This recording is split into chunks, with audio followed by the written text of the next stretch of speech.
totally makes sense. And the other thing I'll be curious to know is that from having this enhanced test capabilities and monitoring and alerting has helped the team, what is the business impact that you've seen to your stakeholder, like how they perceive now your work and the team work, and what value are they getting from this?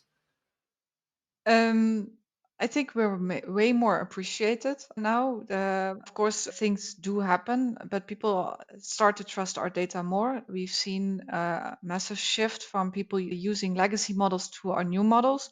And that's because we can now demonstrate that those models are better documented, that they are tested, and are basically also faster in working. And before we didn't have that trust. Everyone was like, yeah, we've been using a legacy model for now, we trust it, and whatever new thing you make, I don't trust it.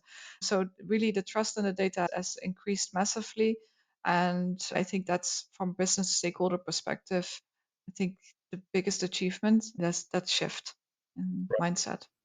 Yeah, of course. Yeah, I think it's really all about that, right?